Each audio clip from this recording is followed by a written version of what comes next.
Hey, Mike here. I just wanted to let you know that you can listen to Dark Poutine early and ad-free on Amazon Music, included with Prime. You're about to listen to a historical episode of Dark Poutine.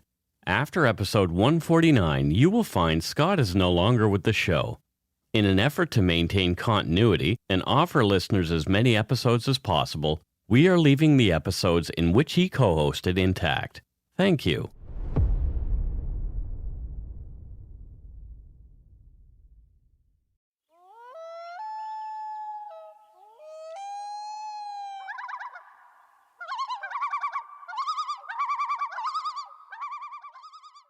Welcome to Dark Poutine. I'm Mike Brown, creator and host. With me, as usual, is my good friend and co-host, Scott Hemingway. Say hello, Scott. Well, hi, Mike, and hello to you all. I'm glad you're here. I'm glad you're listening. Thank you. I'm glad they're listening, too. Yeah. I always want to say I'm glad you're watching, but they're not. They well, I don't know. Maybe have you looked out the curtains? I don't know. Maybe there's something. This isn't Britain. We're not being watched 24/7. So. Maybe we should, though.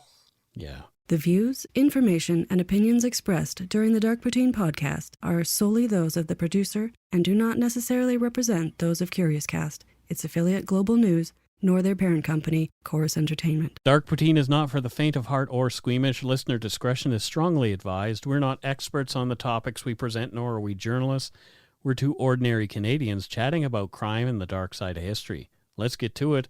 Put on your toque, grab yourself a double-double and a Nanaimo bar. It's time to scarf down some Dark Poutine. Stomp, stomp, stomp. You're stomping on the... I'm stomping, Mike. Oh.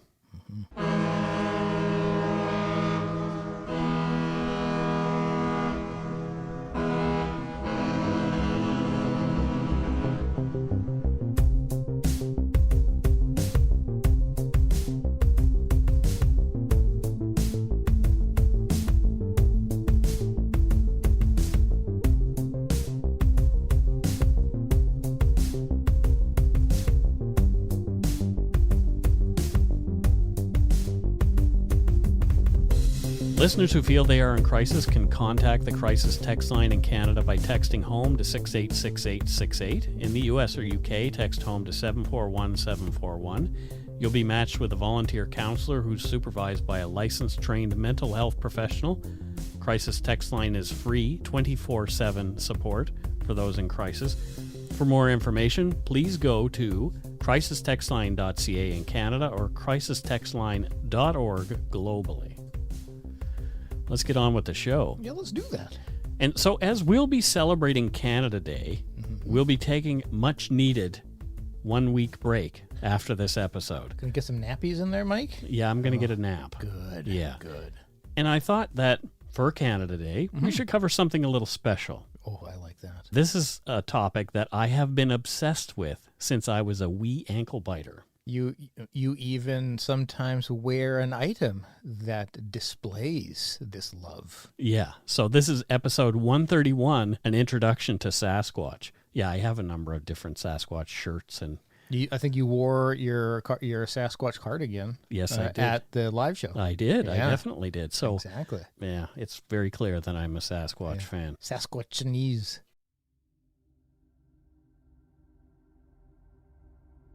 Global myths and legends are jam-packed with stories of thousands of fabulous animals that may or may not have ever existed. The study of these creatures is called cryptozoology and considered a pseudoscience by naysayers and people who are probably not much fun at parties. Well, you could be some fun debates with them. Yeah, sure, but yeah. According to the Canadian Encyclopedia, quote, cryptozoology is the scientific study of unknown animals about which only circumstantial or at best insufficient material evidence is available.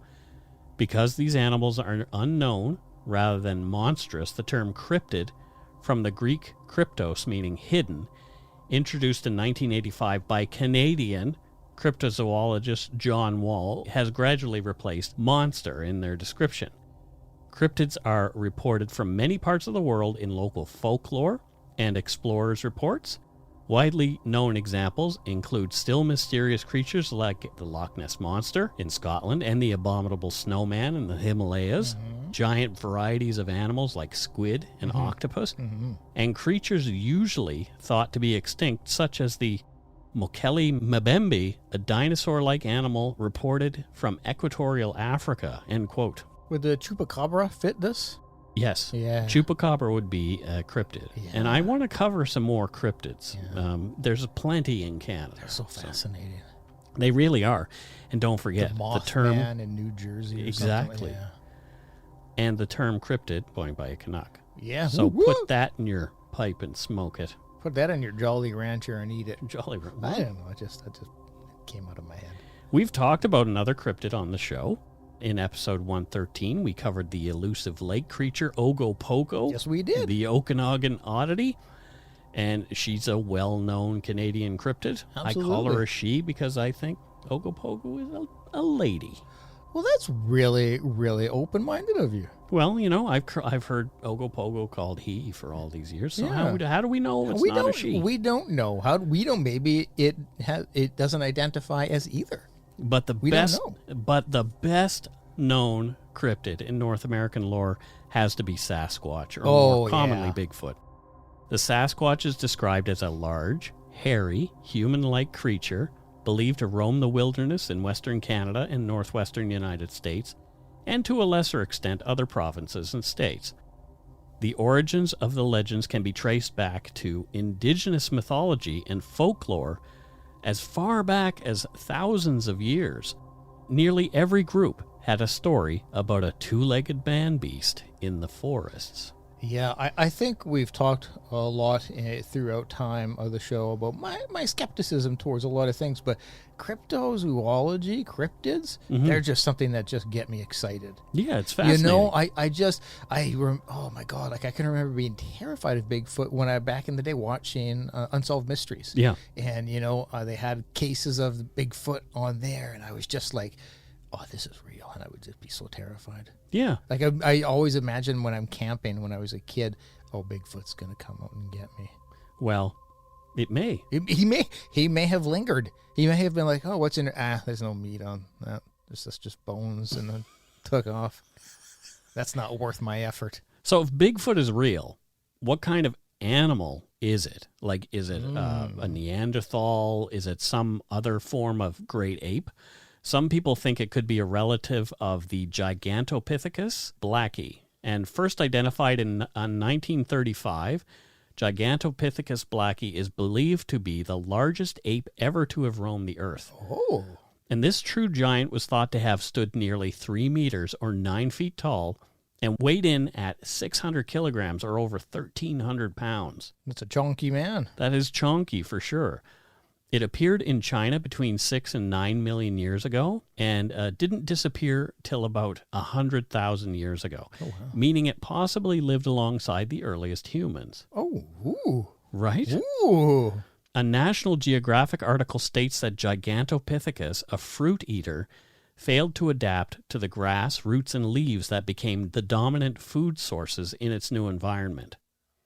So, who knows? Did it go extinct, though? Bigfoot expert Christopher L. Murphy speculates in his book, Sasquatch in British Columbia, that some of these creatures may have migrated into Alaska by way of the land bridge joining Asia and North America. So is this an invisible land bridge? No, it was during the Ice Age. Just trying to make it funny. That's not funny, though. Well, that's debatable. Okay. This would explain the sightings specific to the west coast of Canada and the United States. So maybe there is something hiding in the woods. Murphy also points to petroglyphs and pictographs from around 500 AD and before in Sasquatch sighting hotspots here in BC like Harrison and Bella Coola. Are there actually pictographs and those kind of things really, depicting. Yep. And there's also carvings and all kinds of different things. Yeah. Ape-looking masks. Yeah. They were created by indigenous peoples living in the region at the time, and they appear to show depictions of scary-looking, massive two-legged creatures. Yeah, you know, and you've got to put some weight behind stuff like that. You know, you've got in some of the ruins in Egypt, and I believe even in the Inca temples, that, you know, they've got what look to be what we call gray aliens in them, and you have those kind of things. You have to scratch your head because they certainly weren't influenced by media. No, movies. No, it wasn't like I saw that on TV Yeah. and then I transposed it onto. Yeah, forgot about it, but it's still back there. And so, you've got to, it's hard to disprove those kind of things. Yeah. And there were also ancient carvings of large footprints, and these ape-like masks also appeared in artworks of the indigenous peoples on places like totem poles. Okay. So it's pretty fascinating stuff. Now, on the flip side, I would say, okay, well, if they had seen them back in that time, and that was a far, far, far smaller mass of people, smaller population, why would we not see them now when we've encroached more? Well, some people argue that, these creatures are intelligent and have moved further into the wild to get away from humanity. Yeah, and may deem us not as welcoming. Exactly. Whereas the indigenous groups at that time may have come off as completely, these are people we can Because they're more attuned welcome. with the earth. Yes. And, Yeah, exactly. You got it. Yeah. According to ScenicSasquatch.com, quote, the classic name Sasquatch is a word in Chinook dialect derived from a Coast Salish language, Halkomelem, from the lower Fraser Valley, and it's written Sasq''ETS, and in phonetics, Sasquatch. Oh, Yeah, Sasquatch. Sasquatch. Yep. Oh, very neat. Yeah.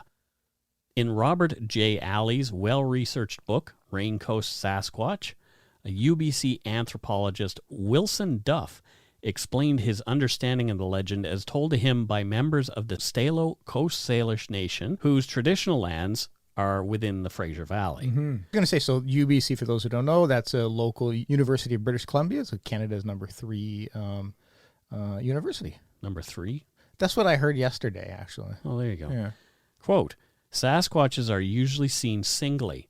They are described as men covered with dark fur, more than 8 feet tall, who leave footprints about 20 inches long. The Sasquatches would cause unconsciousness if they touch a person. They would abduct women whom they would keep. They would cause those women to have half-human children, and they would steal fish and other food for their native wives and children. They were said to have some form of simple language which some women learned, and if the woman managed to escape and re-enter society, she would suffer bouts of unconsciousness because she had been with the Sasquatches and wasn't like a human anymore. She had forgotten her language, and hair was starting to grow all over her body, end quote. Well, now that's not so spectacular. It's pretty creepy. Yeah. Yeah. And just by osmosis of being near them, you're I going to guess. start to grow Well, hair? maybe there's something to it. I don't know. I don't know. It could be. They could be some very powerful creature. I mean, I've met a few people Right. who I'm seem not to a very hairy who guy. seem to be growing. I grow hair in weird places, like on my shoulder and out of my ears. That's just because I'm getting old. Patchy hair replacement. Exactly. According to the American Museum of Natural History, the Haida people called this creature Gajihit. Oh. And Gajihit started as a human who nearly drowned, then landed ashore. This experience turned his face blue from exposure and transformed him into a wild, even insane creature. This story acted as a reminder to young Haida to stay close to home at night. Oh, fascinating. Mm-hmm. So almost seemingly an old wives' tale to keep children to behave. Right. And to make children behave. Yeah, interesting. As Europeans made their way west, they were regaled with tales of the Sasquatch by the indigenous peoples they met. Mm-hmm. Europeans began having their own encounters. Eminent Sasquatch researcher and author Christopher L. Murphy, who we mentioned before, runs the site SasquatchCanada.com.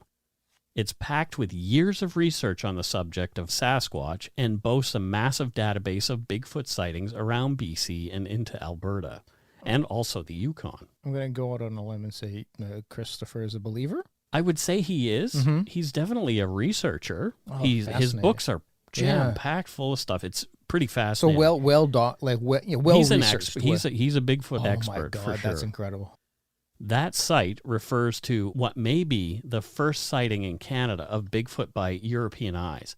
In a January 7th, 1811 journal entry, a geographer named David Thompson, who was a member of a group exploring what is now Jasper National Park, very near the border with British Columbia, wrote about finding footprints that may have belonged to this creature. His journal entry indicates that massive tracks were found that he supposed were from a grizzly, but the others with him, including some experienced indigenous trackers, disagreed.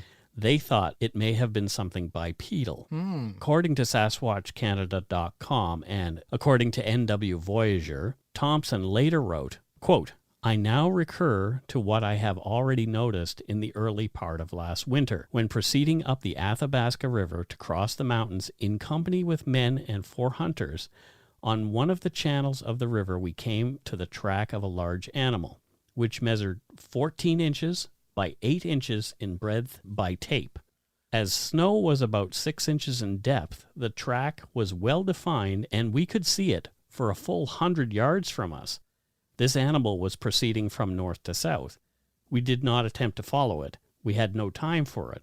And the hunters, eager as they are to follow and shoot every animal, made no attempt to follow the beast, for what could the balls of our fowling guns do to such an animal? So they just had bird hunting rifles. It's still, though, it's a rifle, and this creature was so large to them that it's like, well, this is like, might as well shoot spitballs at it. Exactly. Yeah. Get me a straw. The article goes on to say, reports from the old times had made the head branches of this river and the mountains in the vicinity the abode of one or more very large animals, to which I never appeared to give credence. So this guy wasn't a believer either. For these reports appeared to arise from that fondness for the marvelous so common to mankind. But the sight of the track of that large beast staggered me, and I often thought of it, yet never could bring myself to believe such an animal existed, but I thought it might be the track of some monster bear. Yeah, which I think that would be a more logical and reasonable. But again, the others said it was bipedal. Yeah. And bear don't tend to walk around for hundreds of yards on 2 feet. I don't know. I've seen bears ride bicycles in videos in Russia. Moving on. Just saying. According to SasquatchCanada.com, through the 1800s, 1900s, and 2000s, here in BC and Alberta and the Yukon, there are over 900 recorded instances of mysterious footprints discovered or actual eyewitness sightings of the Sasquatch. What follows are only a few of the most interesting accounts.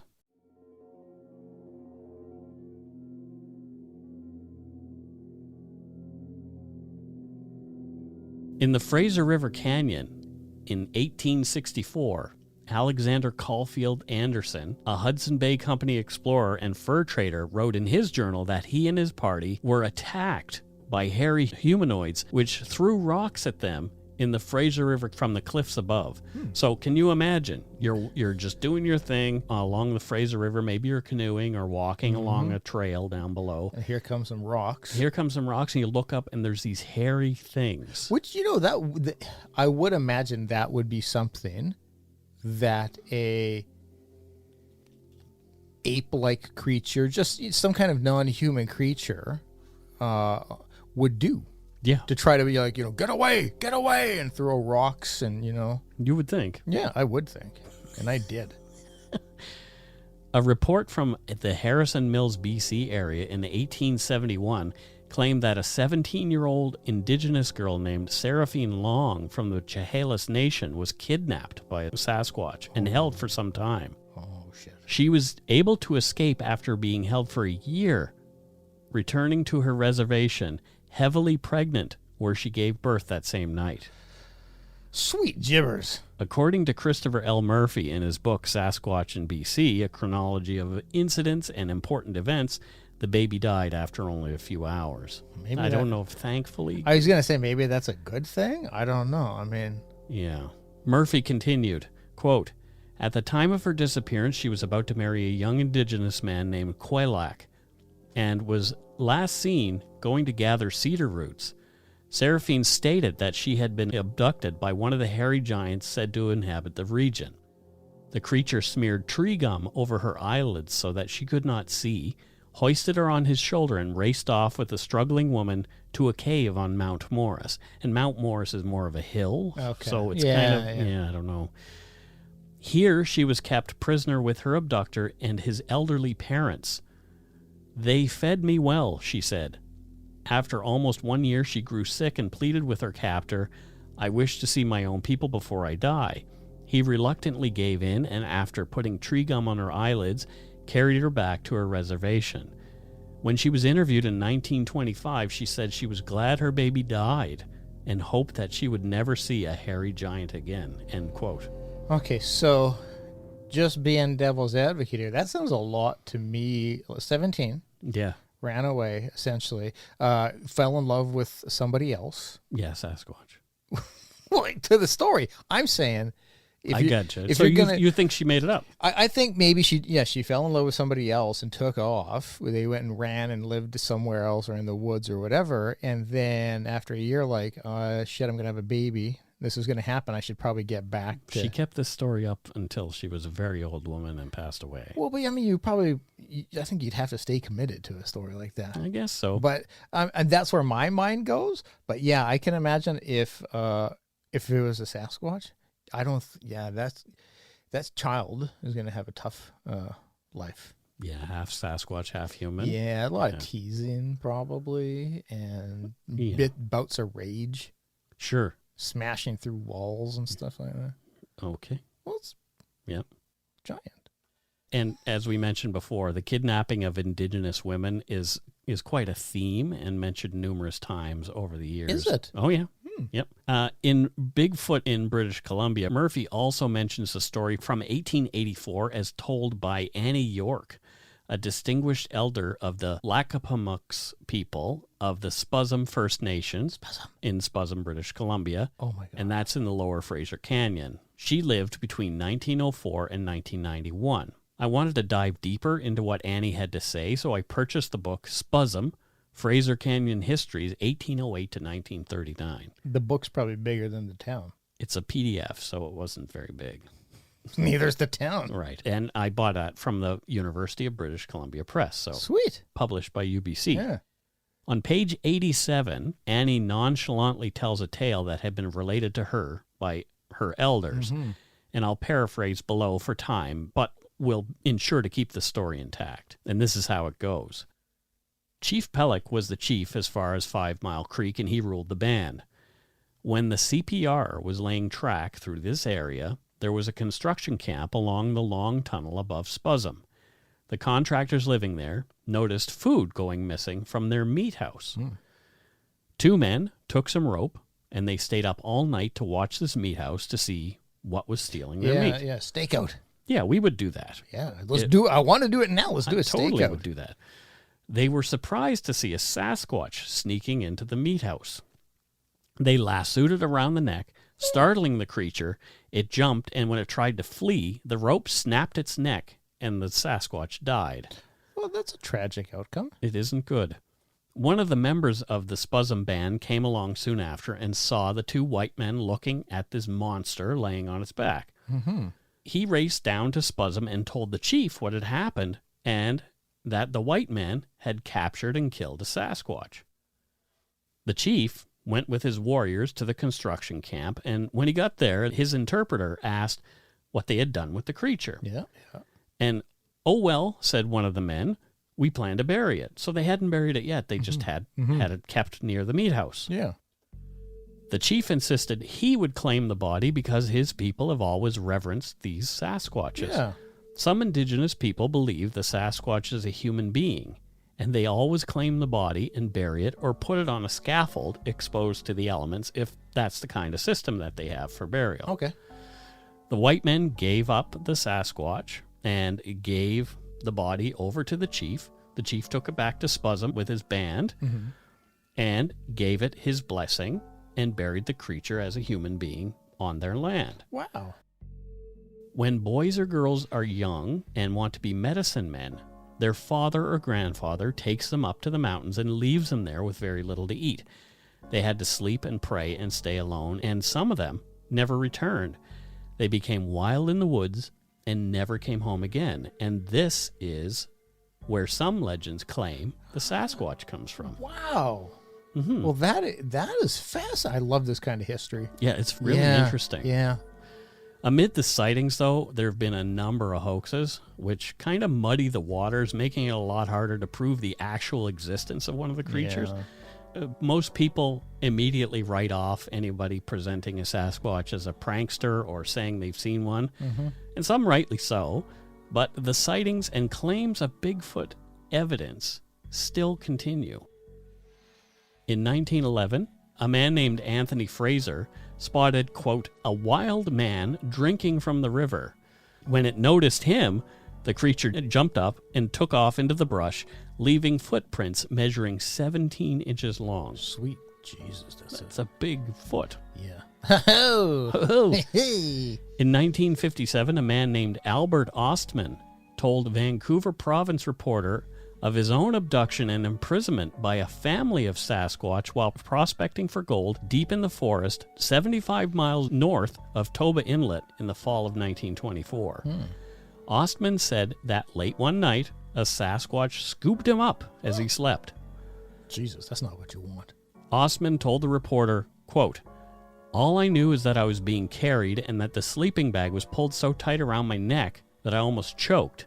He just slung me over his shoulder and away he went. Damn. Can you imagine? Damn. I'm trying not to. I would shit my sleeping bag. Holy shit. I definitely would poop the sleeping bag.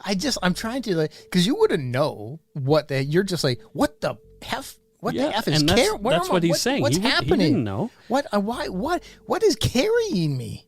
Ostman claimed he was, quote, taken to a cave-like shelter under a rock cliff where he saw an old female Sasquatch and a young male and a female. And the old man, the one who had carried him, who was about 7 feet tall and weighed between 500 and 600 pounds. Good God. That's massive. That's chunky.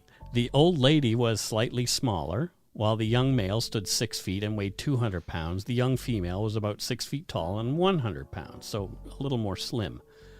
He described the four creatures as, quote, covered with short hair and wore no clothing. Their food consisted of fruit and nuts and no meat. Mr. Ostman said he was running short of supplies and decided he must escape from the family, although at no time did they molest or harm him. Phew, that's what you want. Right. He said, they were definitely human, although primitive, and seemed more curious about me than anything, he said. Every time I would attempt to leave, though, the old man would block the way. But one day I was taking a bit of snuff, and I noticed the old man was very curious. So you know what snuff is like. Like tobacco, isn't it? Yeah, it's like a tobacco snuff. So I handed him the tin. He opened his mouth and emptied the tin in one gulp, and was he ever sick? Jesus. While the old man was busy being sick, I grabbed my belongings and ran as fast as I could. I got away okay, and I wasn't harmed a bit, but after living with them a week, I'm sure they are merely a band of indigenous folks who have lost touch with civilization. Interesting. They don't want to harm anyone and don't want anyone to harm them. My advice to anyone going out hunting for them is just to leave them alone. They probably won't want any part of us, and I don't blame them. Their speech was a sort of chattering, and even though they wore no clothing, they used blankets made of moss, woven with strips of cedar bark, and they never used a fire. End quote. So my initial thought is, well, this doesn't make sense. Why would they take, what do they gain by taking you and have you come live with them? And then I immediately after that thought, well, I'm sure that's what my dog is thinking. Right. Exactly. What the hell purpose am I doing? Why would they just, they were his pet, or he was their pet. Totally. Yeah. Like exactly. Just, yeah. It's just like, look at this cute little thing. Oh, I'm taking him. This cute little hairless thing. I'm going to take it with me. It looks just kind of like us. I'm just going to drag it along. Yeah, and I'm sure my dog is probably thinking, what the hell am I doing here? Yeah. And he has to stay in the house. He can't go out alone. Yeah. Yeah. Block the door if he tries to go out. Yeah, he's probably going to write a book just like this guy. Oh, my. Yeah. The things he would do in front of me. And we'll take a break right here.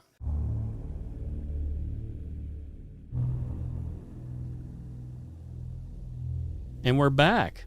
Thoughts so far on our inaugural Bigfoot episode? Love it. I love it. Yeah, it's fun, right? The history is fantastic. Learning about the source of a tale. Mm-hmm. Yeah, it's fascinating stuff. So my own obsession with Sasquatch began in the 1970s. Wow. So it was first through television, but somehow I came into possession of a 200-page Signet paperback giving a brief history of the cryptid written by Don Hunter and Renee DeHinden. On its cover with the title Sasquatch in bold black letters across the yellow background, above 2 frames of the famous Bluff Creek, California film shot by Bigfoot hunters Roger Patterson and Bob Gimlin on October 20th, 1967. And I just handed my copy of that book. Is that the one you had? That is not the one that I had from the 70s. I had to reorder it, but I was so pleased that I found it again. No kidding. And if you don't know what that video footage is from the stills on the cover, you're wrong. You do know it. You have seen it. Well, the controversial film is now called the Patterson-Gimlin film. Yeah. It's less than a minute in length, and it appears to show a large, hairy, bipedal, ape-like figure with short black or brown hair covering most of its body, including prominent breasts. The figure in the film appears to be loping away from the filmmakers, swinging its arms as it goes, and looking back several times. You've seen the silhouette a million times. That's on my sweater. That's why I'm saying, like, if you think that you haven't seen this, you have. You have. Trust me, you have. If you have the capabilities of listening to a podcast, somehow, some way, you have seen this. Well, we're going to post a link to the Patterson-Gimlin film anyway. But frame 352 is the one that shows the best view of the beast, looking directly at the camera. We have it up here on the screen. And you can see it loping along there. That's a great word. Yeah. Very apt. Patterson is gone now. Both he and Gimlin, who actually shot the film, denied that the film was a hoax, saying it was a chance encounter.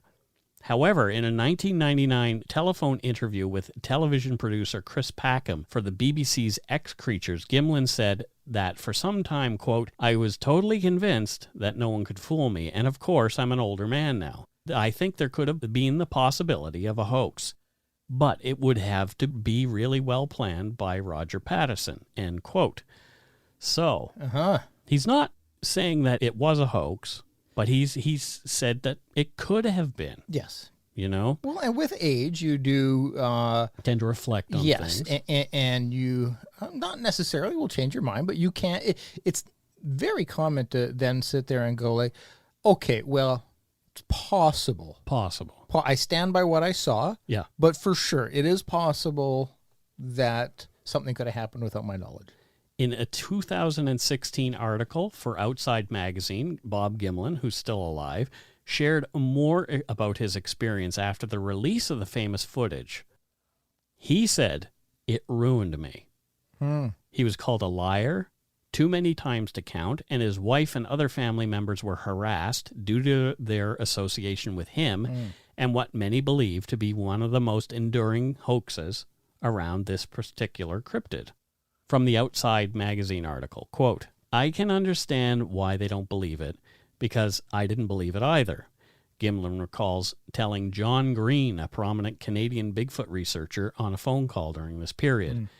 "But I saw one, and I know what I saw, and I know it wasn't a man in a suit. It couldn't have been," end quote. In 1968, the year after Patterson and Gimlin returned, the Gimlins swore to never speak of Bigfoot again, but the video was out, and Gimlin was, and remains, stuck to the center of the debate, anchored like the sun in a growing solar system, with believers and skeptics orbiting around him, end quote. So I thought a few years back it was proven to be a hoax. Nobody's ever proven. Really, that I don't know why. People have given opinion that it is a hoax. But I thought one of the somebody came forward to say, like, yes, someone claimed that they had made a suit. Oh, okay. But that doesn't necessarily mean that claim is true either. Could just be somebody trying to get Cash involved in. into the story. Yeah. Look at me. I created this thing that fooled you for all these years. I'd be proud of that too. So it makes sense that what I probably remember seeing was just a not a tale, theory, somebody's Exactly. theory as opposed to what It is. happened, or somebody trying to inject themselves into it. Exactly. Yeah, okay. So speaking of John Green, who we just mentioned, we'd be remiss if we didn't mention one of the most famous Bigfoot researchers of all time, who was from right here in BC. Mm-hmm. John Willison Green, born in Vancouver on February 12, 1927, also a newspaperman, was one of the best-known Sasquatch experts in North America, if not the world. He became fascinated with Bigfoot in 1957 after meeting one of the authors of the Sasquatch book that got me hooked all those years ago. That's Swiss-born Sasquatch hunter Rene Dahinden. He and Dahinden began interviewing people claiming to have had their own encounters and also came into possession of casts of Bigfoot prints from various places. These prints can be seen at the John Green exhibition at the museum in Kilby, BC. It's a little tiny place. Never heard of it. I have been there. It is fascinating, albeit small, but it's really, really fascinating to be there and see these casts of big feet. And that would be fantastic. it is really, really cool. Wow. So if you ever get a chance to go to Kilby, BC, it's outside of Harrison, obviously. Well, that's not too far, then. No.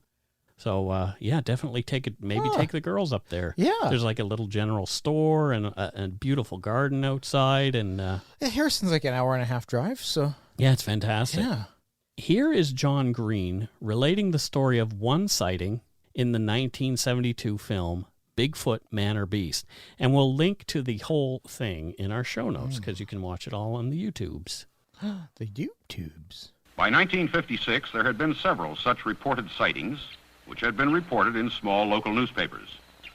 Mr. John Green, publisher of a newspaper at Harrison Hot Springs, British Columbia, began investigating some of these sightings. Here is John Green to report on a sighting he investigated in 1957. When I first came here in about 1957, it was still pretty well open. But all this has grown up since then. Now, what happened at that time was that Mrs. George Chapman, who lived in a house down by the river behind me here, she was in the house and their children were outside. One of them came in and told her that there was a cow coming out of the woods. So she looked out and she saw this man-like thing, but about 8 feet tall and completely covered with hair like a bear. And she knew it to be a Sasquatch. This was, quite a well-known thing to the Indian people. And she was frightened, so she took the children, ran down to the river, and then through the graveyard, which is right behind me here, and came out just about here onto the track, and then ran on down to Ruby Creek. Now, she'd really only had one quick look at the thing, so it wouldn't be that convincing a story, except that a lot of people immediately went back there and saw these enormous tracks. So the tracks that they found were the length between them was massive. So this So thing had big to be gates. a very big creature. Yeah. And one of them went over a fence. It looked like stepped over a fence that would come up to your neck. Holy shit. Yeah, so that's a pretty big creature walking through shit. there. And they took casts and all that kind of stuff there. And good on her for her evasive maneuvers. 'Cause even if she's wrong and it's a bear, yeah, get the hell out of there. Yeah, right? Yeah, no, right call. Don't just like, well, what's going on over here? Yeah, Let me go get a closer gander. exactly. And that guy, you always do your like No, newscast. the news boy. Yeah. It's so like, it's so legit though. It's like everything. We've got a case happening. I can't do it. But you like, it's totally that news announcer's voice. Oh my god! It is that one of those kind of voices. Breaking. We've got a news story. Breaking news. Well, that's what I'm thinking about when I do that stuff. Yeah. From Wikipedia, quote, as a renowned authority in the field, Green appeared as a keynote speaker at 3 of the major scientific Sasquatch symposia, beginning with the May 1978 British Columbia University of Anthropology of the Unknown Sasquatch and Similar Phenomena Conference. Green authored several Sasquatch books, including Sasquatch, The Apes Among Us, which I have, regarded by the Bigfoot Field Researchers Organization, the BFRO, as the best written book on the subject. Beefro. BFRO. Beefro. It has recently been reissued. I have it. along with an updated combination of 2 earlier books, which I also have, and is titled The Best of Sasquatch, Bigfoot, end quote. So it's like the greatest hits, Bigfoot's greatest hits. Yeah, kind of. Yeah. It's John Green's greatest Bigfoot hits, I guess. Yeah. In one of the issues of Relict Hominid Inquiry in 2015, Lauren Coleman wrote a brief tribute to John Green. It says in part, quote, John Green has enriched the study of unknown hair-covered primates in North America for decades.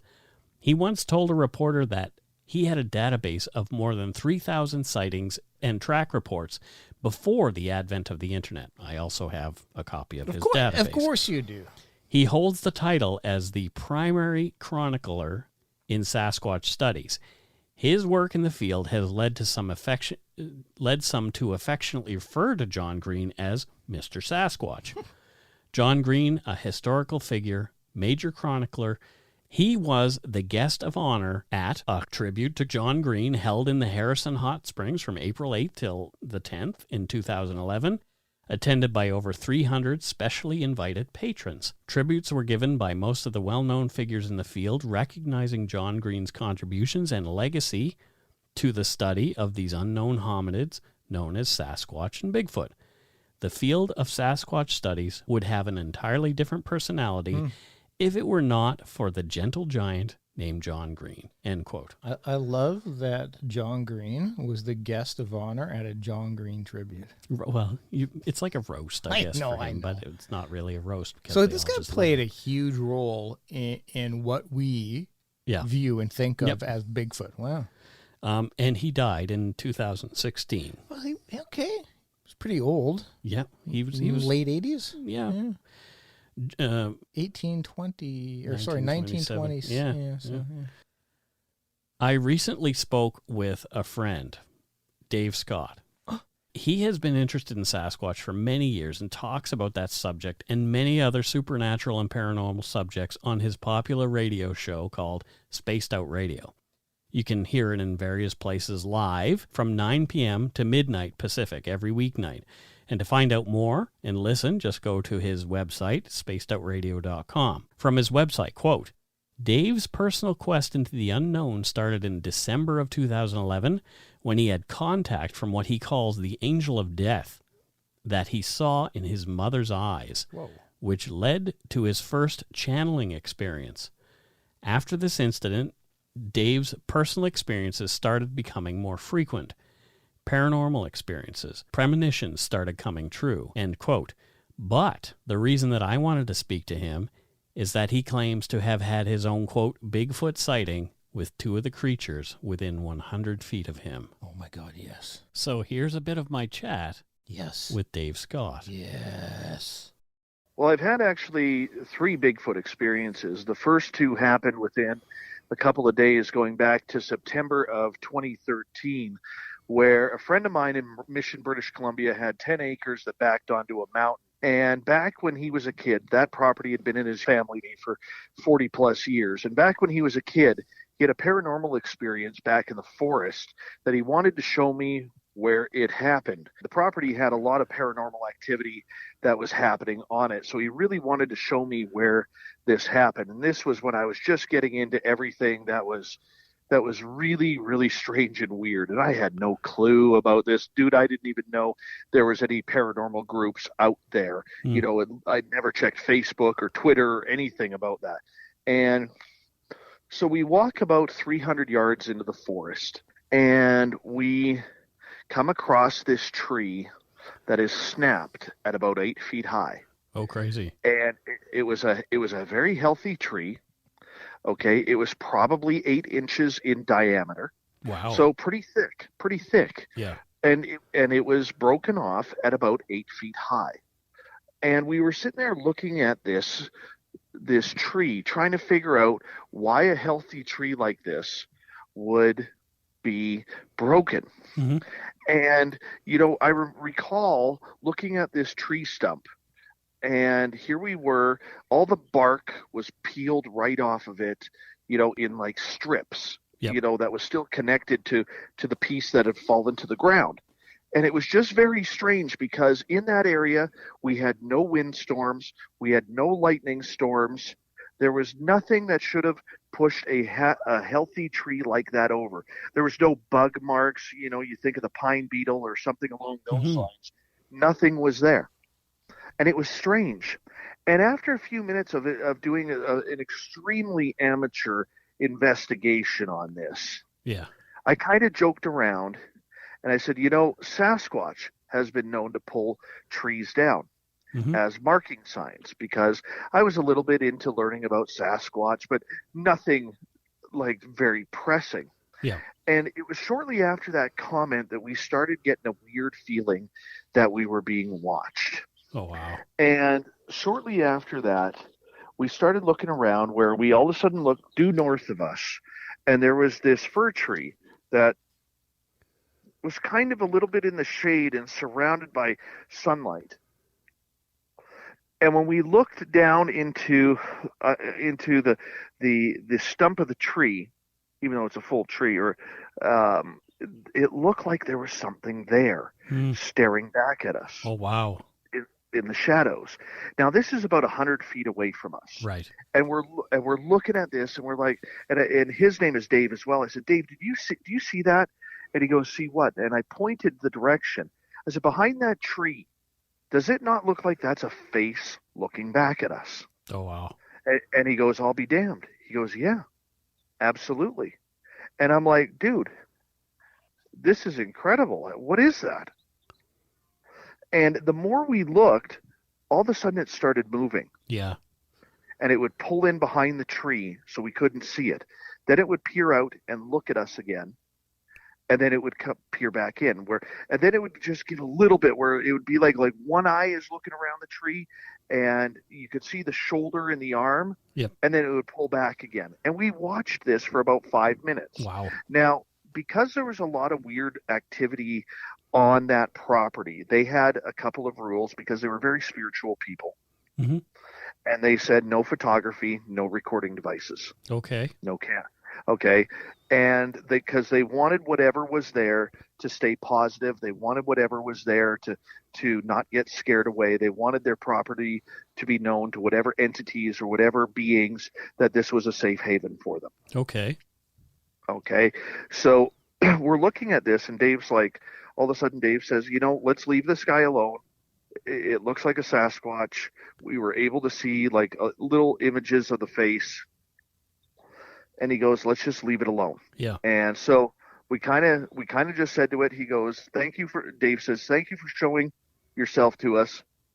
We're going to go now and leave you alone. So we start to turn back to head back down the trail towards Dave's house. Mm-hmm. And as I'm turning from my left to my right, I notice at about 75 feet. So if this first Sasquatch was at noon or 12 o'clock on a clock, go to about 1:30. Okay. And I see at about 75 feet away, I see this tree branch shaking vigorously. Oh, wow. And this is where all of a sudden the second one walked right through where that tree branch was shaking. And I was able to get a full right profile from the waist up and the back up to the head, and the reddish brown hair, and there was no neck, and it was a pointy head. And it was absolutely incredible. And I yelled at Dave, and Dave, there's the second one. And by the time Dave turned and looked, it was gone. Oh, wow. Mm-hmm. So a few days later, about 4 days later, Dave, myself, his ex-fiance at the time, and a gentleman named Pascal, Mm-hmm. we used to do perimeter walks because they had a lot of paranormal activity on the property. Sure. And we used to do paranormal walks around there to see what we'd pick up, because we were all trying to enhance our own intuition and skills and everything like that. And it felt like we were being followed. Wow. So we walked into the back field before the forest, and as we came out of the back field, there was this pond back there that was surrounded by trees and brush. You couldn't even see it. Very small pond, but just big enough and deep enough where you could see it. All of a sudden, as we walked past the pond, it sounded like there was giant splashing, almost like the sound of when a beaver tail hits water. Yep. Okay, but up on the mountain there's no beavers. Right. Yeah, it's a little ways away. Yeah, there's no beavers. So here we are listening to this, and it splashed 2 or 3 times. All right, and we kept going, and we got to the back of the house, and at the back of the house by their old horse fence, Dave had this old tall cherry tree that stood probably 20, 25, 30 feet high. Mm-hmm. Okay, and cherry trees when they're old, they look, the bark looks really black and gray, almost like it's burnt. Yeah. Okay, and I turned and looked because I had this feeling we were being followed. And I stopped the group and I said, "You guys see that?" And they said, "See what?"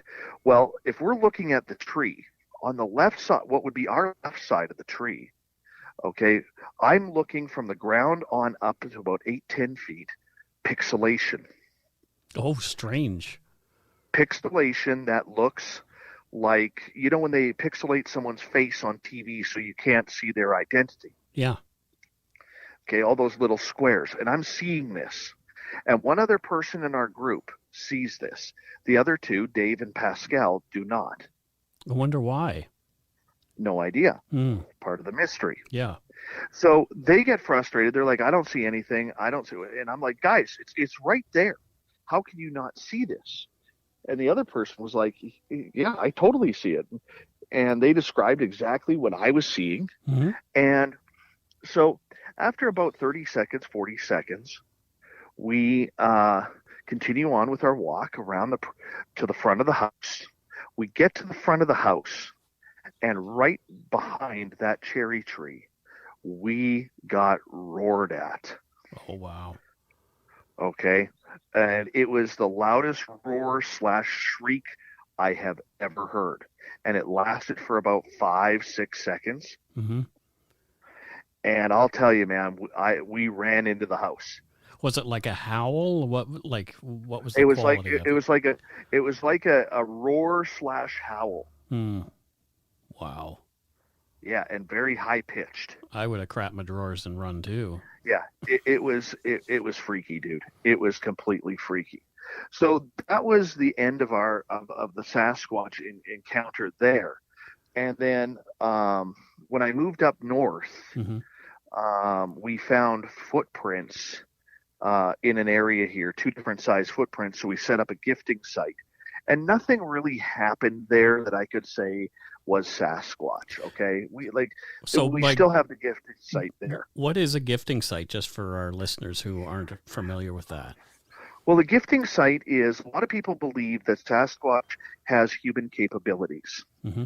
Okay, and if you try and make friends with it, it will communicate back. Okay. So a lot of Bigfoot researchers that I've talked to on Spaced Out Radio have talked about building gifting sites. Now, in areas where there's no bears or a lot of wild animals, where there is Sasquatch, people will put in Tupperware containers, like lock and lock containers. They'll put food or juice boxes or whatever. Sure. Yep.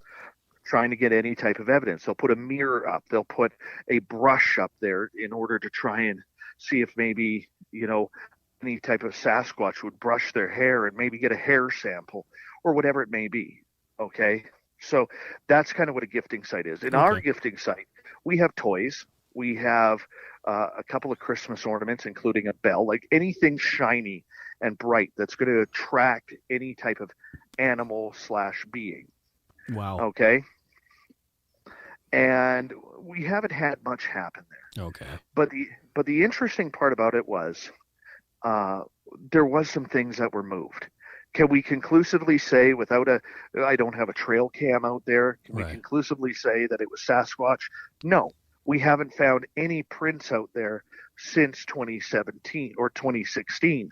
And then in 2017, in that area, we also had the forest fires hit. Right. And it wasn't until a couple of weeks ago, Mike, where we actually saw animal prints back in that area, like bears and wolves and deer and moose and cougars and so something like a hominid would have moved on, probably. From exactly. So did every other animal Mm-hmm. in that area. Now the animals are back, And if you think of animals like deer or rabbits as being a food source, Right. a potential food source for this creature, this means that it could come back. So the interesting part about it is where I live, which is just outside 100 Mile House, British Columbia. Back in 1965, there was a plane crash, and to this day, it's still known as Canada's largest unsolved mass murder. It's Flight 21.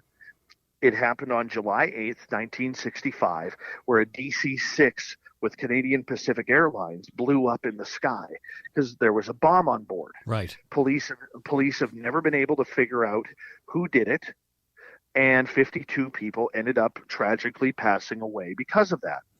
Well, there's a lot of crash debris still there. And so Mike Morin from Haunted Crew of Canada, good friend of mine, Yep. him and I went out there with my buddy Mark. Okay, now my buddy Mark, when you go into this area, you have to go in armed because there's a lot of wild animals out there that really could eat you and kill you. Yep. Okay, the area is known for cougars. It's known for grizzly bears, giant moose, wild horses, wolverines. Wow. Okay, a lot of animals, black bears. Okay, a lot of animals that could do a human harm. Yeah. You don't want to go out there unarmed. So Mark comes as our bodyguard. And this was back in September, October of 2018. And we go into the crash site, and Mike starts doing his investigation, his paranormal investigation, where he's trying to see what happened. And so as he is conducting the paranormal investigation, we do about 45 minutes to an hour there. And then Mike all of a sudden is like, let's take this deer trail behind the crash site and let's just see where it goes. And we're like, okay, not a problem. So Mike's in the lead, I'm behind Mike, and Mark, who is armed, is in behind us. And we walk through these trees, and this meadow opens up.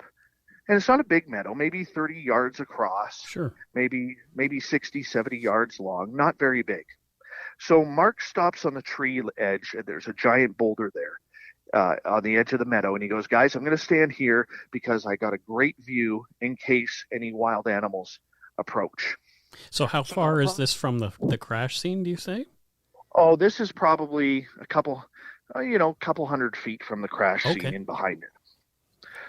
So I should also let people know that this crash site is 34 kilometers outside of 100 Mile House in dense bush. And unless you knew where you were going, you would pass the driving trail to get on this. Okay. To get on the road. And there's one way in and there's one way out. Right. And you have to park your vehicle at the end of the trail because the trees have fallen over. And that's where you park. And then you go for about, a couple 100-yard walk down into a gully and up the hill, and then the crash site's right on top. And it's difficult to get there. I mean, it's easy to get there, but it's difficult if you don't know where you're going or what you're doing. Right, yeah. And so here we are, we go in behind, and Mike and I cross the meadow. And all of a sudden we start hearing a voice.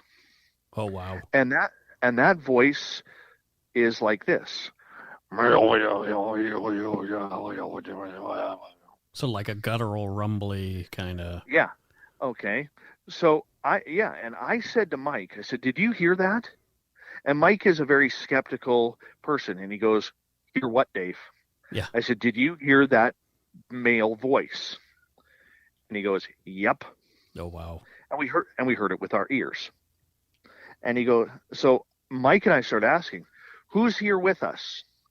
Can you please talk to us again? And no answer. So we call back to Mark, who's behind us. And we say, Mark, was that you?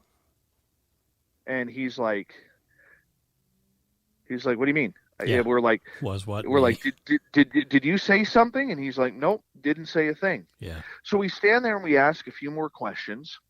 And all of a sudden, again, Mike and I hear, okay, so what's freaky about this is for any of your listeners who are into Bigfoot, you may have heard of Ronald Moorhead's Sierra Sounds. Okay. Yep. And it wasn't until months after this incident, I heard the Sierra Sounds again, and I heard that same type of voice in the background of what Ronald Moorhead captured in the Sierra Nevada mountains in California back in 1973. So we'll link to the Sierra Sounds if we can find it on the internet. They're on YouTube. Okay. Easy yeah, to find. I'll have a look. Yeah. So anyways, we go back to the crash site, and Mike positions himself at the upper part of the crash site, and I'm kind of in the middle, kind of in between Mike and Mark. Mark wanders into this cul-de-sac where the rescue vehicles, were in there picking up the debris and the bodies of the people who had passed. Right. Okay, and that cul-de-sac is still in there. And Mark's standing in the middle of the cul-de-sac, and all of a sudden, Mike starts walking towards me. He goes, "I'm out of here." I said, "Why?" He goes, "There was just something really, really big, like 30 feet in front of me, walking through the grass. I did not see it. I heard it, but I don't want to know what it is." Wow. And as he says that, and he's approaching me, I turned to Mark, and I said, "Hey, Mark," I said, "Mike just heard something."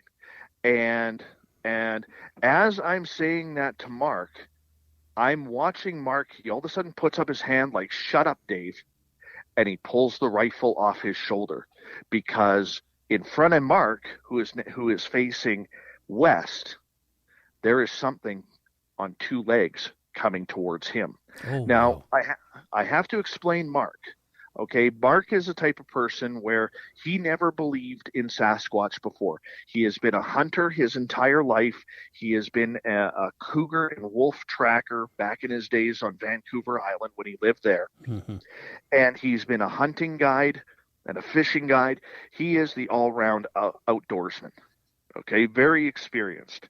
And it's amazing to walk with him in the forest, because you'll be walking along and you'll have your eyes to the ground looking for prints, and he'll be like, "Oh, you just stepped over a real big moose track." And you look down and you're like, "Where?" And he'll be like, "Well, see how the leaf is bent here and the impression in the soil from that leaf?" He goes, "That's the toe of a moose." And you're looking at this and you're like, "You got to be kidding me right now."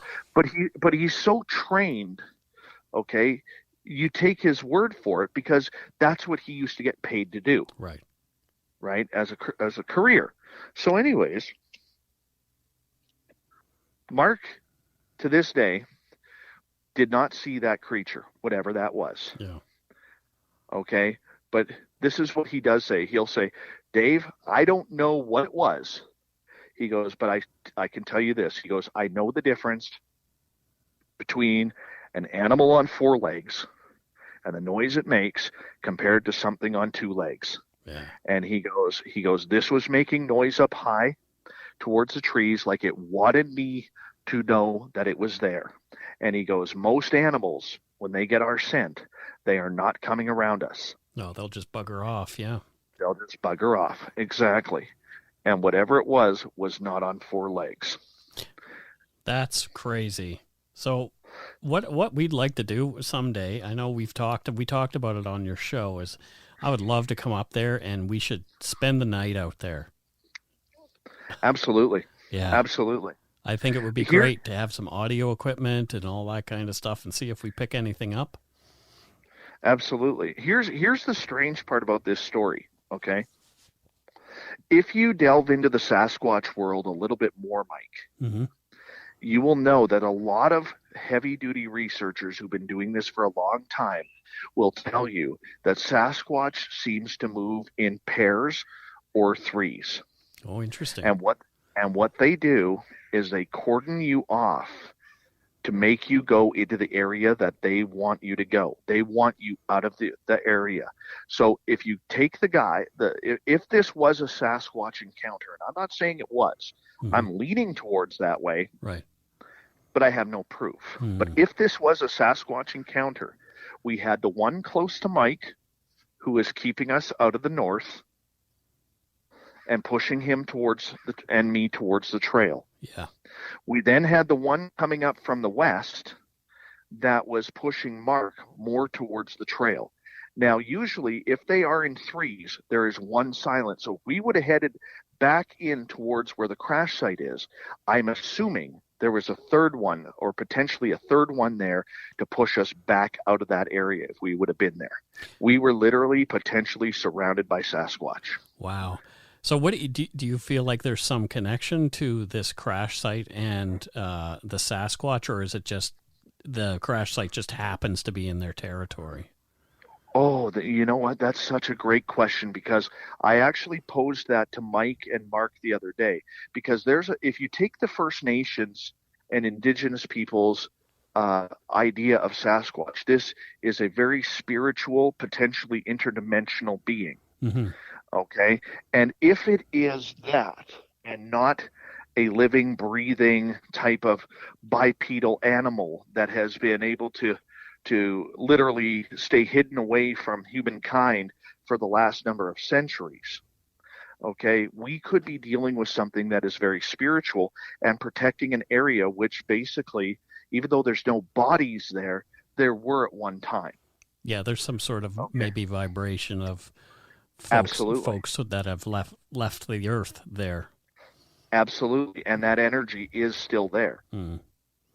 And they may be protecting that as hallowed ground. The other theory about that is, the reason why we had that is that one of the other theories that Sasquatch researchers will say is, if you are being triangulated out of the area, that could potentially mean that there is female Sasquatch in the area with youngins. Oh, wow. That they're trying to protect. So it's easier to be there. But we continue to monitor that. We're going to continue going out there, and we're going to continue to see if we can get any more contact. And we're going to be putting up a secondary gifting site in that area just to see if we can make some sort of contact. Well, that's awesome. When all this COVID nonsense is over, I want to come out and get some photos and some video and some audio, because I've got some new video equipment that I'd love to put to use in this way and help you have a look around. Absolutely. My door is open. Don't bother with a hotel, because I won't allow you to spend money. You can stay right at my house, and we can head on out into the jungles of BC looking for the wild band they call Sasquatch. Awesome. Well, thanks a lot, Dave. This is really great. Not a problem. Take care. All right. And so I'll just give links and stuff to your show and talk a little bit about that. you. Yeah, no problem. You didn't expect that, did you? No, I mean, you and I sort of addressed a few of these things in a roundabout way when we talked on your show, but I absolutely am fascinated by, what people have seen or think they've seen or any of that kind of stuff. I haven't had any experience myself, but I'm open to it. So I can't say it doesn't exist. Dave alluded a little bit to, in that conversation, to interdimensionality. Yeah. And that there are a number of works. Dave alluded to a bit in that conversation about Bigfoot and interdimensionality. Yeah. Like he was talking about it being blurred and pixelated at one point, and those kind of things, like weird pixelation happening in the real world. And there are a number of books written on that subject, and I just wanted to sort of bring some of those into the conversation. Just good, yeah, because when I think Bigfoot, I think interdimensionality physics. Do you really? I do not. No. Okay. No. Okay. No. But it's fascinating. Yeah, it is fascinating.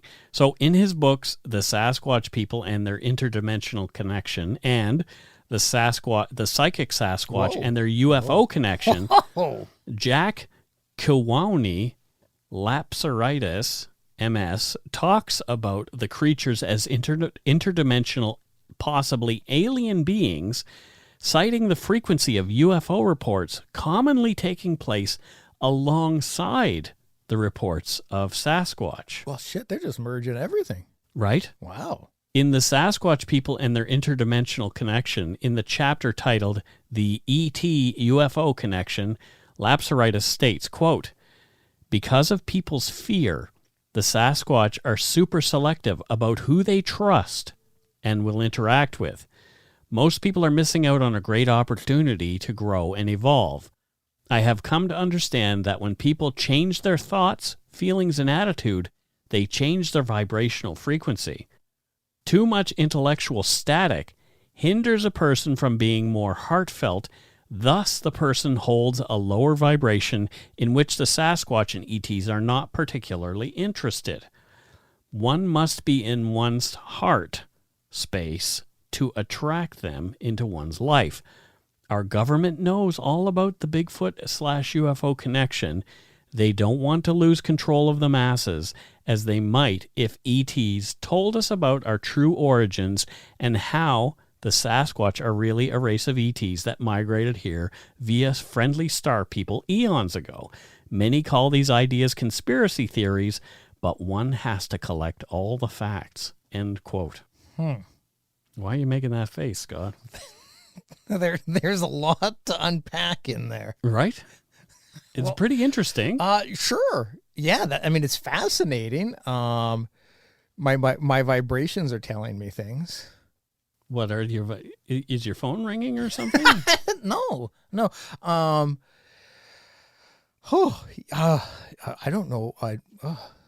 It is a lot. It's a lot to try and understand. So I do find their humor in essentially what he's saying, and you can cut this if you want. What he's saying is, no, I'm not going to cut it. Just go ahead. If you want to believe, if you're smart, they're not going to come near you.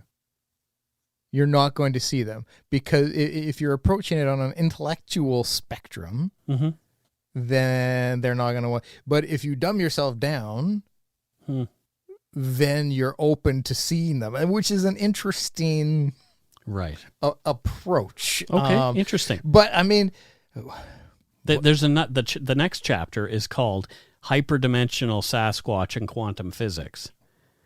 And in that chapter, Lapsaritis refers to American Bigfoot hunter Fred Beck's 1967 book, I Fought the Ape Man of Mount St. Helens. What? And Lapsaritis explains the disappearance of supposed Bigfoot tracks in the book, followed to the middle of a field as evidence of interdimensional travel, and that the researchers are unable to discover Sasquatch because they are not using all of the techniques of modern science that they have at their disposal. In this case, quantum physics. So what he's saying is on Mount St. Helens, I believe there was the footprints just suddenly disappeared in the snow? In a field. In a field. So, yeah. Okay. So that's, all right, I got you. Yeah. So Lapsaritis goes on to say, quote, "It seems very clear to me that the average researcher has an intrinsic problem with aberrant states of reality. Otherwise, the Sasquatch mystery would have been solved half a century ago. That's because there has never been an application of an interdisciplinary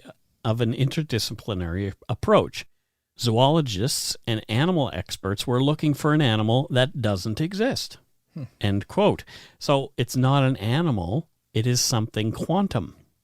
So yeah, that's I have a very different view on Sasquatch.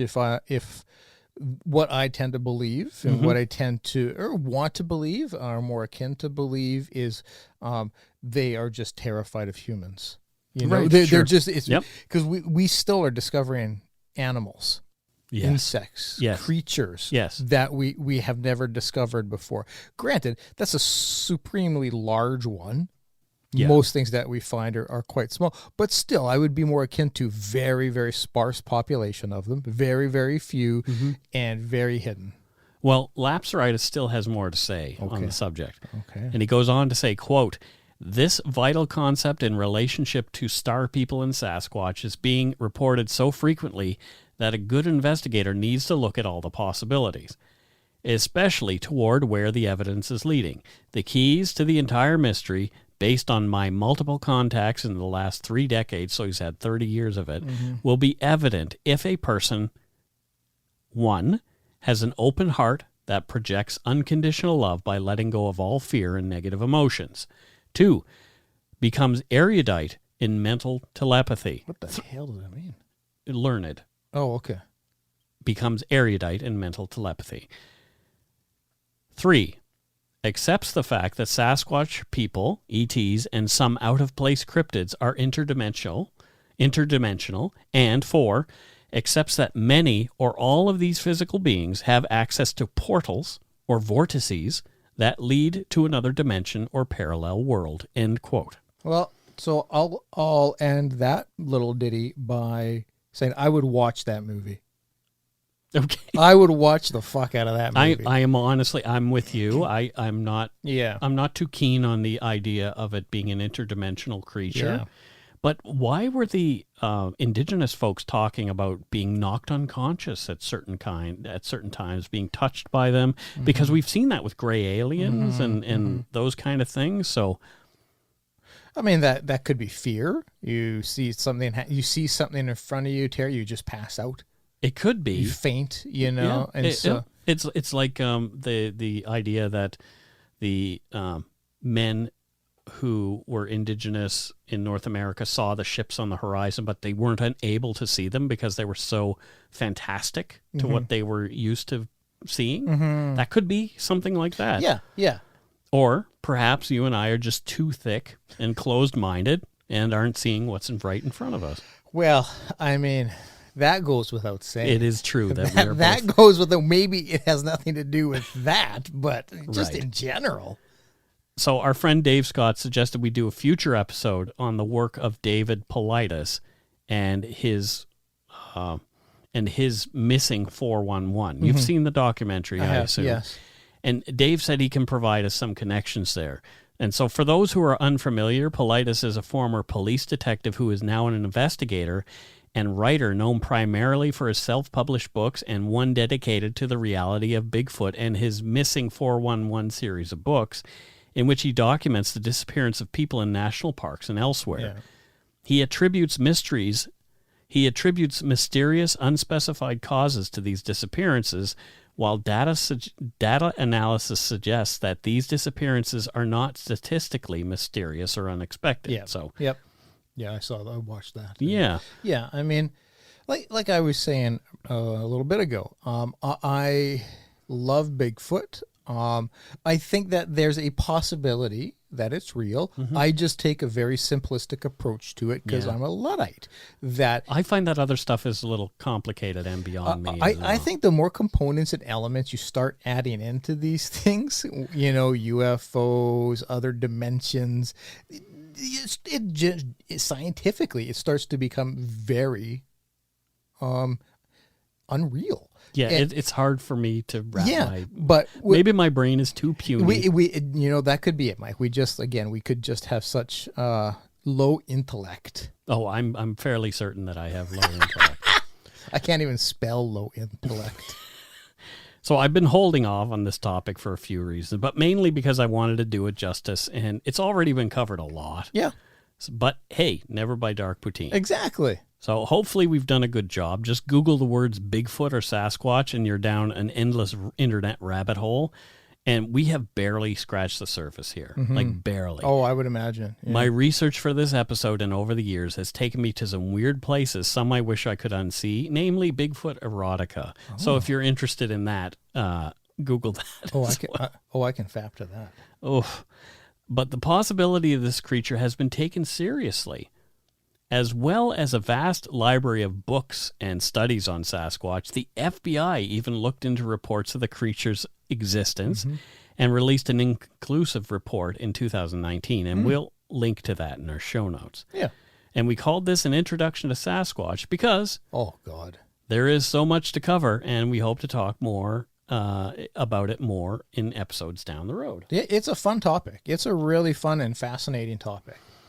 And like I said, I do think that there is, I think, a small possibility, but a definite possibility that there could be these creatures out there. Oh, yeah. You know, it's if suddenly Suddenly it's happened to me. It is pride after all. there was a discovery, and there's like it's proven.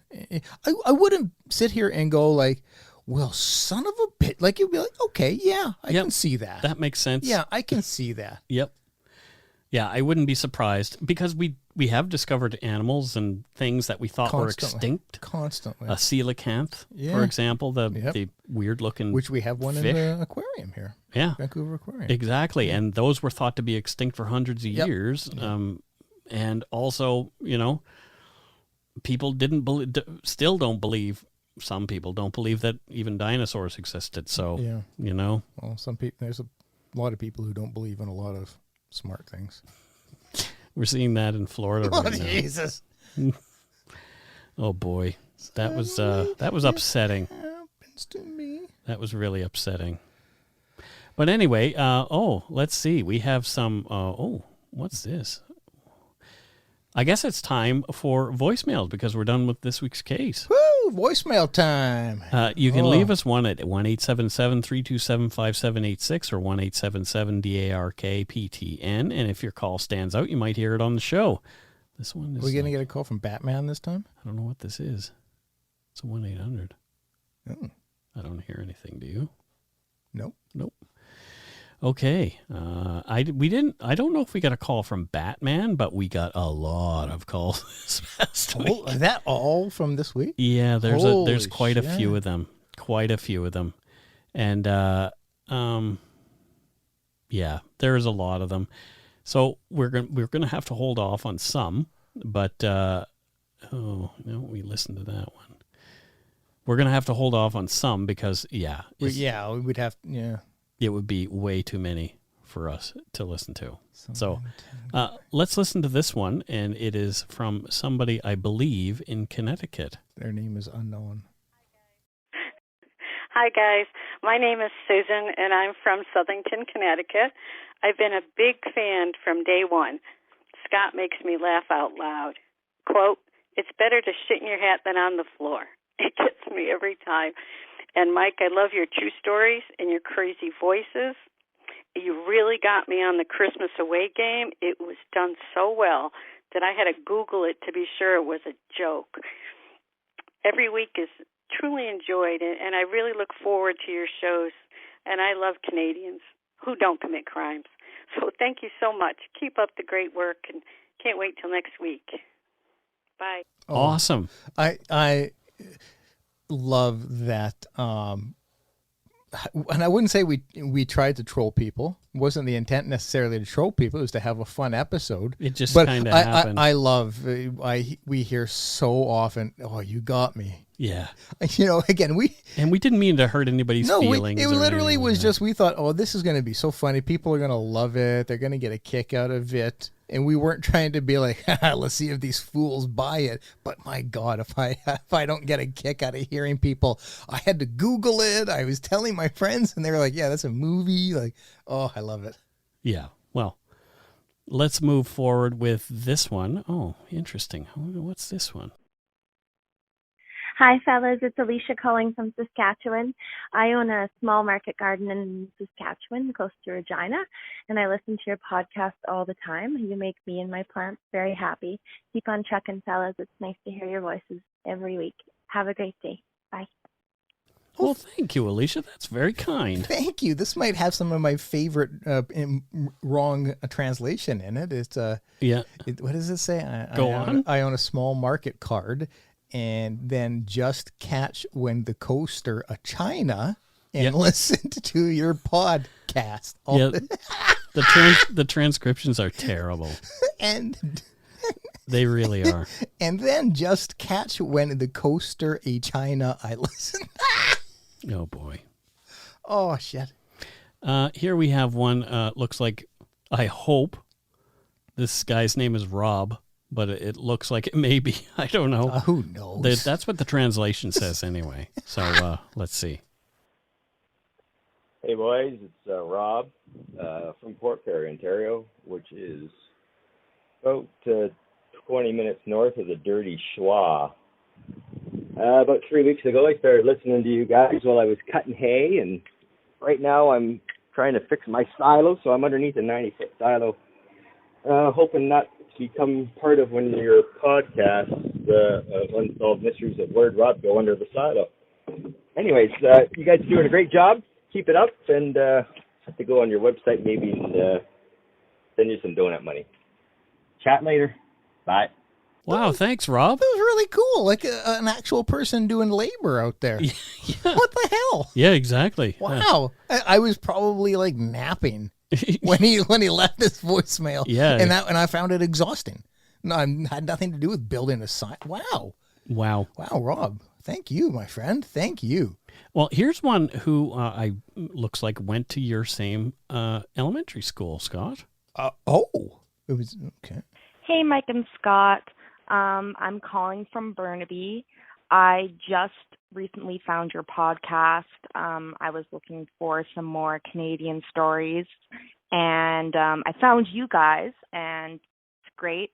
You guys do an amazing job. I also went to Sir Richard McBride Elementary. I lived just a couple streets down, East 27th. They replaced the playground after the 5th time someone tried to burn it down, but still pretty much the same place. Anyways, I just love the way you guys do your podcast. You're just so sympathetic and very, very Canadian. It's good to get a Canadian perspective, especially with America being so loud next door. So, I hope you guys have a great week and poop in your toques. Bye. There you go. Oh, that's so cool. Somebody who went to, I wonder how, not proper to ask, I wonder how old she is. Like, were we there at the same time? She's probably a lot younger than you, Scott, because you're an elderly old Yeah, farm. geriatric, some would say. Yeah. Wow, that's that's cool though. Like we may have sat in the same classrooms. Yeah. I mean, there's a good likelihood because there's not a lot of classrooms. Wow. Yeah. Wow, that was very cool. Yeah, there you go. Let's give each other some McBride high fives. So there you go. That's it for voicemails for this week. There are a few that we didn't get to that we'll save for another week. But, if you want to leave us a voicemail, you can do so at 1-877-327-5786 or 1-877-DARK-PTN. And again, if your call is awesome, you might hear it on the show. Yeah. Yeah, exactly. Yeah. As long as you don't call us libtards or anything like that mean. I mean, feel free, but you're not going to get played. Yeah, exactly. All right. I guess you know what time it is now, Scott. I do. It is time to move on to the Patreon shout-out. Patreon. Where I get to talk about all the friends I have in the world. Yeah, I have none. Well, I mean, Mike, maybe that says something about you. Yeah, it does. It does. It says I'm a bit of a wangdoodle. A wangdoodle. Wow. Yeah. Well, kind of sounds delicious. I mean, picture chocolate and caramel in a wangdoodle. Maybe wangdoodle is a good thing. I don't know. Wow. Maybe it isn't, though. Oh, I remember when I was a kid and I used to devour wangdoodles. Oh, that's just terrible. Yeah, maybe. No. I don't know if we want to. Yeah. Yeah. What are you doing devouring wangdoodles there, Well, Scott? it reminds me of that joke. You know, hey, do you remember when you were a kid and you used to blow bubbles? It is that time. It really is that time. It's that time. It's that time. Looks like Jessica Raines from Brandon, Mississippi, upped her pledge. Oh, MISSISSIPPI. Yeah, that's right. So thank you very much. Huh? Next up, we have, oh boy, who do we have here? We have Saria Violet Duncan from Idaho Falls. Guess which state? Idaho Falls, Indianapolis. Idaho. Yeah. Isn't that funny how that worked out? Idaho Falls is in Idaho now? It is, certainly. They moved it. I don't know what she does there, though. What do you do in Idaho, Mike? You're a potato farmer. You're a potato farmer, exactly. Okay. Yeah, exactly. She's a potato farmer. I drove through Idaho, through the very tippy top, the skinny part of Idaho. Yeah. And between Washington and Montana. Did people throw potatoes at you? Nobody did, but you drive through there pretty quick because it's very skinny. Oh, really? Yeah, if you look on a map, it's quite skinny. Yeah, I know this little. Yeah, just little. It goes up like that. Yeah. He's a potato farmer. Oh, good. It's a very small farm. Some would call it a backyard. Oh. Yeah. Some would. Some would call it a backyard. And, just like I think a good year, there's 27 potatoes. Oh, boy. Yeah. But, whew, 27 whole potatoes. but they're 27 fabulous potatoes. But you know who like the potatoes? It's the Irish. Oh no, don't. Oh, my goodness. I was down there the other day and I had a potato. It was amazing. Well, I'll be fucked. Well, I'll be hooked. Oh, boy. I guess is Conor McGregor listening to the show? I hope not. He'll beat the shit out of me. He will. It would, yeah, his kids could probably beat the shit out of me, so whatever. Yeah, well. Next up we have from one of my very favorite hometowns is Anna McGuinness, and she's from Halifax, Nova Scotia. And what does she do in Halifax, Scott? Oh, she's a lobster reproducer. Oh, she reproduces lobster. That's Yes. fantastic. Yes, she forces them to have intercourse. No. Yeah. Oh. Yeah. So Yeah. she's into it. That's actually would be called lobster husbandry. Oh, well, that's not the technical. Yeah, There's that actually lobster- would be the technical is it name to really? it. Yeah. Yeah. Wow. Yeah. Well. The times are a-changing. Yeah. Yeah. Yeah. It's very patriarchal, though. It's a yeah. Well, it 'cause sound- it does. Yeah, husbandry, it does. yeah. It does very much sound like it. Like Mhm. it's. She literally she just holds two lobsters and then does this. Oh, she just bonks them together. Yeah. Well, You know what else you do in Halifax with lobsters? you eat them. You eat them. Yeah. I hear that. You know what I'm craving lately? Lobsters. A lobster roll. Have you ever had a lobster roll? No. Essentially, it's a hot dog with a whole crap load of lobster stuffed into it. I'm not the biggest fan of lobster and crab. Oh. I don't dislike it, but I'm also not. I don't crave it. Get out. Just give it 5 more minutes, Mike. The show will be done. Yes. And that's when Dark Poutine ends. It's the great lobster battle of Right? 2020. Exactly. Here we go. Oh, sorry. I'm just clicking on things why did I click away from that? That's a great question. I don't know. I didn't mean to do that. Well, you did. I did that. It's been done. Yeah. What the heck? Oh, here we go. Next up, we have Rebecca Rosilius, and she is from Elliott Lake, Ontario. Oh. What does she do there? Oh, she's in Elliott Lake. Yeah, she's a esthetician. Oh, nice. Yep. Will she do my nails? No. Why not? Have you seen your nails? My nails are yeah, they're pretty grody. Some would say they're naily. Yeah, it's not good. Yeah, it's about. She is more of a cuticle specialist. Oh, yeah, she focuses on cuticles, which isn't where most people go in that industry. They You know focus what? on the nails. Cuticles are cute. And they tickles. Cute tickles. So she focuses on cuticles while she does her esthetician. Because it's a thing. neglected. Most estheticians are like, I don't know, I'm not here for the cuticles. They I'm here do for deal with the nails." cuticle, Scott. I know, but they don't want to. Oh, I They getcha. don't specialize in it. They don't give it the extra zoom. Yeah, What- they zhuzh it up. She does.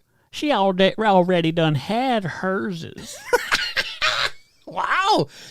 Oh man, That's from RuPaul. is it? Yeah, I've got to watch it. I was just looking at it the other day, and I'm like, I got to watch this. it is good. I got to watch. She already done had hers. Oh my god, that just sounds amazing. Yeah.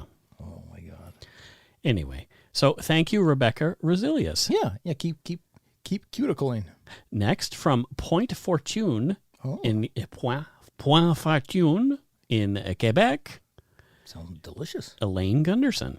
Oh, Thank you, Elaine. Elaine Gunderson. What Yeah, does Elaine do there? Wasn't her family in Fargo, the movie Fargo? Oh, I thought she was in Harry and the Gundersons. Also that. It's Andersons, Yeah, Harry and the Hendersons. but it's Gundersons. Gundersons. Harry and the So she Gundersons. was in what? Ooh, Fargo? Yeah, it wasn't what's the Gundersons? Oh, it's the Gundersons. Yeah. Hello. Yeah. Yeah. Oh, yeah. Oh, yeah. Yeah. Oh, Prowler needs a jump. Well, what does she do there? She jumps prowlers. Oh, in Quebec? Yeah. I didn't know they had prowlers. They in do. Quebec. They do. They ship them over from. Minnesota. Yep, from Fargo, North Dakota. In North Dakota. Yeah. And Oh, so, yeah. so Oh, yeah. that's just what they call the job. Hmm. They don't. It's not actually that she's jumping prowlers, but that's what they call it. That's the slang for the job. She jumpstarts cars. Good. Yep. So if your car's broken down and you're in it's cold, Quebecois, then you give her a little ringy dingy. One ringy dingy. And she will come over and she will jumpstart the hell out of your car. There you go. And away you go. You back to driving, back to your travels, wherever they may be taking you, because she won't judge you based on where you are going. That's her service. Is just no, I deliver the service no matter what. And then you can go. You can continue forth on your journey. There you go. Yeah. And from Edmonton, Alberta, we have Lauren Phillips upped her pledge. Well, thank you, Laurel Phillips, upped her pledge. It's very kind of you, Laurel. We appreciate that. Yeah. What did she do? I can't remember what she does there. I think it had something to do with mosquitoes. Oh, okay. Yeah, I think something to do with mosquitoes. Milking, mosquito milker. I didn't realize that mosquitoes were mammals. They are, and they have little teats that you can get milk from. Scott Douglas Hemingway said that. That was not Michael Brown. That was Scott Douglas Hemingway. I'm just talking about mosquito anatomy.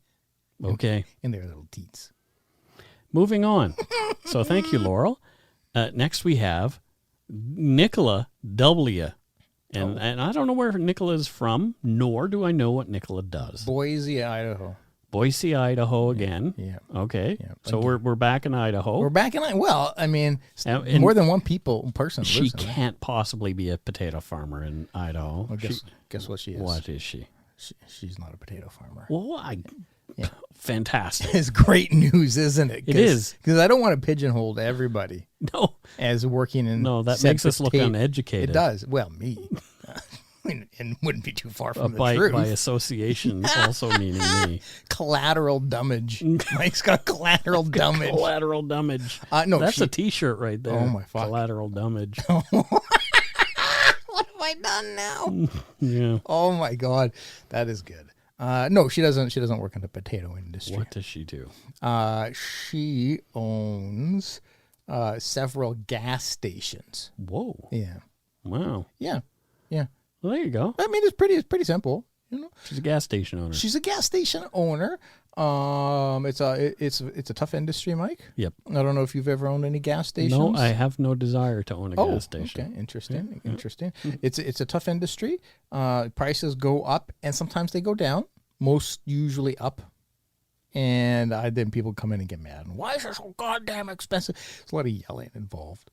Yeah. So kudos to her. For somebody needs to do that work. Fantastic. Yeah. And next we have our donut money donors. Donatiers? They're donatiers. First up we have Kit McLeod. What? That is the best name I've ever heard. Yeah, and Kit said, "Thanks for the podcasting entertainment, Mike and Scott. I know not where Kit is from, nor do I know what Kit does for a job." You don't know either of those? I don't know either of those things. Well, Kit is from Boise. I don't know. Kit is from Jesus. Kit is from oh Jesus! Like it's such a tough name to pronounce. Like I'm struggling. I gotta. It's oh my God! It's one of those names. It's one of those names. Yeah, there's often names to places, but it's one of those ones that's really hard to pronounce. Like Miami. Yeah, that's it. Yeah, that is it. Oh, wow! How did you pronounce it so smoothly? Because there's Miami. Miami. Miami? Me. There's only 5 letters in Miami. That's why it's so tough, so many. That's why it's so tough. Yeah. What she does there. Yeah. Or he, I don't know, Kit. What Kit does there. What Kit does there is teaches bossa nova. Is bossa nova a dance or is it you can dance to bossa nova. I didn't know there was such a dance as bossa nova. Just talk to Kit. Okay. Well, there you go. So thanks, Kit. And our Scott's and next we have Alana Carroll. And Alana didn't send us a note. Okay. But where is Alana from? Alana is from Portugal. Where's she from? Portugal. Lisbon? Exactly. Wow, I'm good at this today. You're feeling it. What does Ilana do in Portugal? Oh, she's a potato farmer. No, Alana, what she does in Portugal is she's a musician. What does she music? What does she music? Mike asks. What does she Well, let me tell you what she musics. She's in a ska band, which you wouldn't think in Portugal. But she's not a white supremacist ska band. No. It's like the Specials. Like, they're very diverse. Most ska is not it gets maligned. It does, but I've never heard of a Portuguese ska band, though. That's what I'm saying. This is very original. Yeah. You know what they're called? No. Scosities. No, sorry. Scotostrophes. Scotostrophes. Yeah, because scotostrophes. Woo, it's a dilly of a pickle. Scotostrophes. Yeah. Yeah. And they play stadiums there. You would be surprised at how many stadiums they have there. Well, there are a few because they have a lot of the footy. A cornucopia of the footy. They play the football. They play the football there. Yeah. And then once the footy's done, they come out there and they have ska. Yeah. There's lots of dancing. It's a good time. It is a good time.